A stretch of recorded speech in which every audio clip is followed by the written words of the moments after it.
Thank you. Could you describe the feelings and the emotions when the game ends?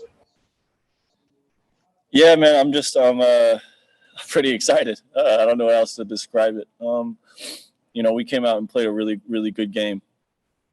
Came out, and I think we played, this was probably the epitome of Laker basketball in that first half. Playing defense, getting out on the break, sharing the ball, playing gritty, playing tough. And then once, it's just a time game. Once the time goes out, we realize it's there, it just kind of starts hitting you, and it's a great feeling. All right, let's go to Dennis Freeman, please. Alex, do you feel like this caps your journey from playing in the G League and everything you fought for and worked hard for? Yeah, I thought about that when they were interviewing Braun and AD, and I was kind of in the back hanging out with my parents. Man, what a journey, I was holding back emotions on the court, just worked so hard. I've been to so many different workouts, different practices, different arenas, different flights. And I just kept grinding, man. I just kept grinding. I kept believing in myself, even when people maybe doubted me or maybe even teams doubted that I was capable of it. But at the end of the day, man, I know what I'm capable of. And, Coach put me in the starting lineup tonight, and I was ready. And I know I might not go out and score 20 points, but I know what I can do well.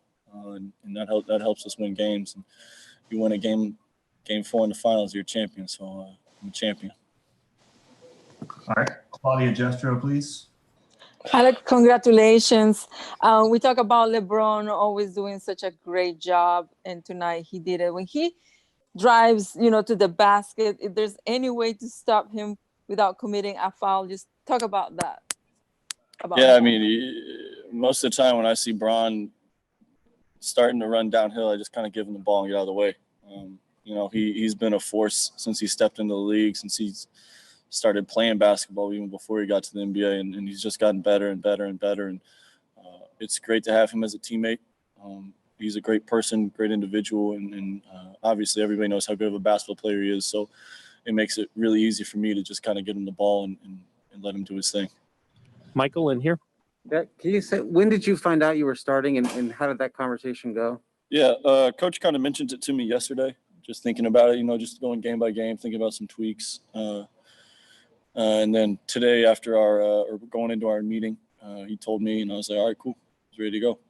This is I didn't feel good about game 5. I didn't feel like I played very well. I didn't feel like we played as capable as we were, and we came out and kind of showed that in the first half tonight. That was some pent-up aggression and frustration that we kind of took out and locked in defensively, and then obviously you saw the score. All right, back here on Zoom, let's go to Canty. Hey, Alex, congratulations, man. If we go back to the beginning of the season to this point right now, there's a lot of people saying that the Lakers were favorites to win the championship, but there was a lot of things, obstacles throughout the season, the longest season in history. But for you individually, how does it feel? How's the satisfaction right now, knowing that you play in the G League and all the things that you've been through? How do you feel right now? And to be honest, just to talk about that first point, I don't think a lot of people thought we could do it. A lot of people picked some other teams in the West, picked a couple teams in the East, said we didn't have enough role players, said that Brown was too old, AD is going to have trouble out in West in prime time, something like that.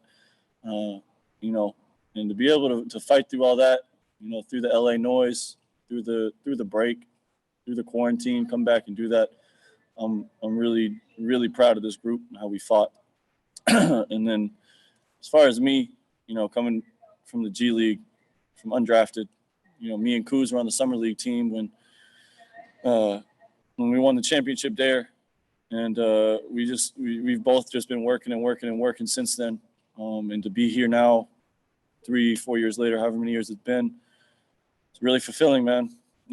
This makes those days that you don't want to wake up and you go and you do it anyway. You go and get shots after practice when your hips hurt, your ankles hurt, something's messed up. This makes it worth it, man. This makes it so worth it. Kyle, here in the front.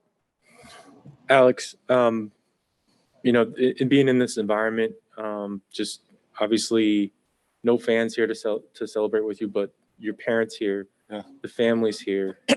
What did that celebration feel like in the absence of the larger fan group?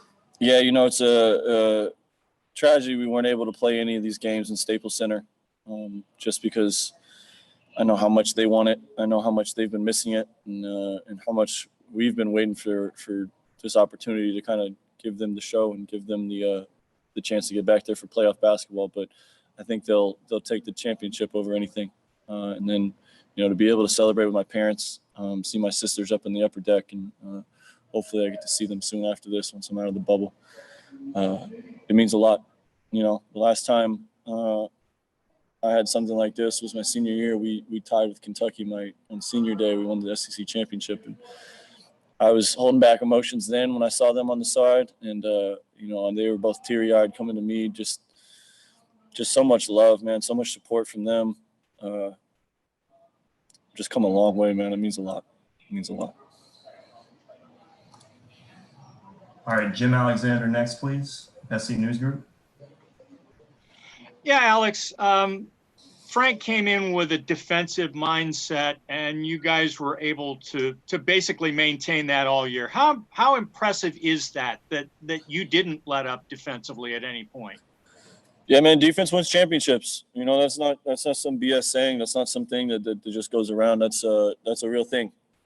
We knew if we were going to have any chance, we were going to have to be solid defensively all year. We've grown, you know, from the beginning. I mean, a year ago today till now. And then obviously you saw first half, I think we put on somewhat of a masterclass of how good we can be defensively. We let it slip a couple times in the second half. You know, the scoreline kind of dictated that with our human nature part of that, and seeing the end goal so close. But it was good to see us finish it, and can't complain, NBA champion. All right, we have time for one more. Andy Kamenetsky, please. Hey, Alex, just what has this entire season meant to you in terms of just establishing who you are as a player, and especially considering where you were a year ago now? You know, for me, man, it's the same answer, man. I'm just going to get better and get better and get better. You know, there's nothing else for me to do. I'm a professional basketball player. My job is to go in and work on basketball, whether that's running, whether that's lifting weights, whether that's dribbling, shooting, watching film. I really, really love the game of basketball. And so for me, this is a joy. You know, this is a joy for me to be able to go out and get better. And I mean, just from a year ago, from preseason China to where I am now, I've gotten so much better.